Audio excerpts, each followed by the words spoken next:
Hi everybody. So I want to talk to you in this part 2 video about radon and how I installed my own radon removal system that works fabulous. And this is the outside, and it looks pretty complicated, doesn't it? It's just a dryer vent, and you can hear the air coming out, and there is radon coming out from there.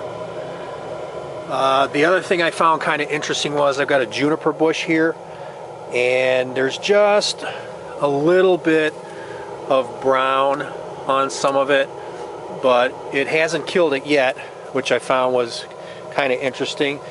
And what I also thought would be of interest to you is that the neighbor on the one side of me also had radon in his house, but the neighbor on the other side of me did not.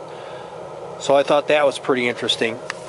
So I'm going to go ahead and head back in, but so the way this kind of all started was I just happened to know somebody that had a radon gas detector with digital readout.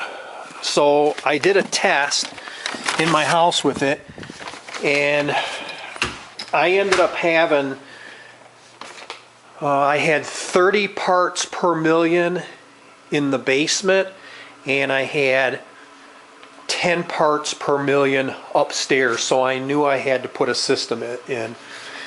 And this is what the system looks like. It's very simple.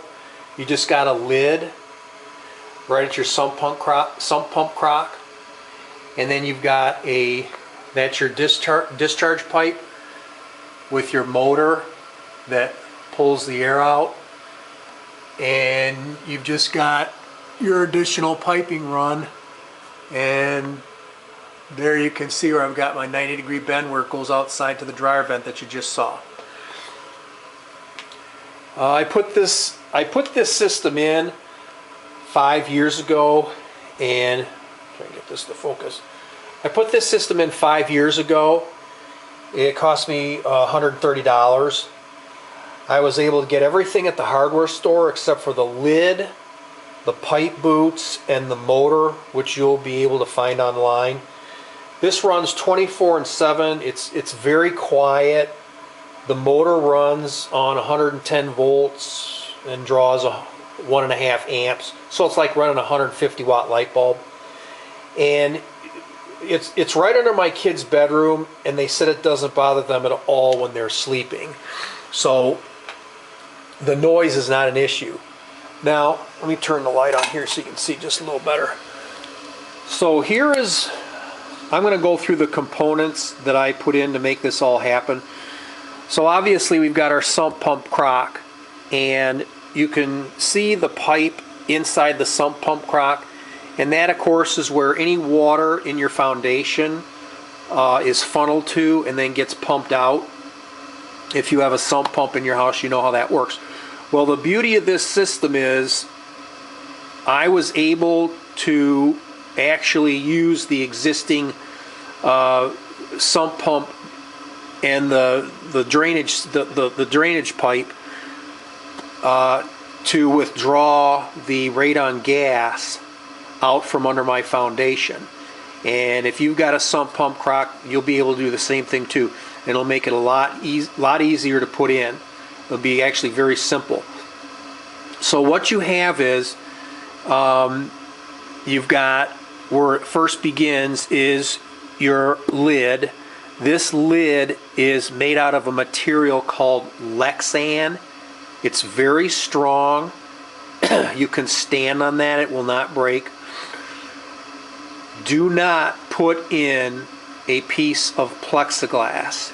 If you do and somebody stands on it, they may fall through it and break their leg or cut their leg very bad, so don't do that. Use Lexan. This piece of Lexan is one of the things that I had to get online, and I just got it. It came as a square, and I just cut out a circle lid. This is 3/16 of an inch thick, and again, it's very strong. And what I did was I took weather stripping. This is 3/4 inch wide weather stripping, It's a 1/4 inch thick, and it's the sticky. It's sticky on one side. So the sticky side I attach to the bottom of the Lexan material all the way around, and if you look into doing this, you're going to see a lot of people, they're caulking this down to the floor, which is going to make an absolute mess. And then if you have to, you know, replace your sump pump, or you want to clean your sump pump crock, then you're going to have to tear that up and then recaulk it down. I just thought it was kind of a mess, so I didn't deal with that, and I thought the weather stripping would be a lot simpler. The other thing I did was, you can see I've got these cross, remember these 2x2s? That's just so that in the event that you know, the kids were down here playing, or the dogs, if they were messing around in this area, there's no way that the lid can move. It's going to stay stationary in that position. So that's why that's in there. So the other parts that I had to get online were these rubber boots. You're going to need to get a rubber boot for your sump pump discharge pipe. You're also going to need to get a rubber boot right here, which is for your sump pump electrical cord. And then you're going to need your boot for your actual discharge pipe. And this pipe is just made out of a simple Schedule 40 PVC is what I used.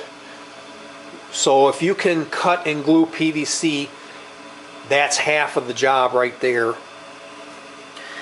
And then moving up here, this is our vacuum gauge, okay? This just monitors the vacuum that's being drawn on the system, and I just fastened it in here and here with a screw. And then you just drill a hole in the top here. I think it's maybe a 1/8 inch hole, 1/8 or 3/16 inch hole. And then this tube, it just pushes right into that hole. Didn't have to glue it, so that was all that involved. And then let me turn this light off. And then of course you've got your motor. It's a 110 volt motor.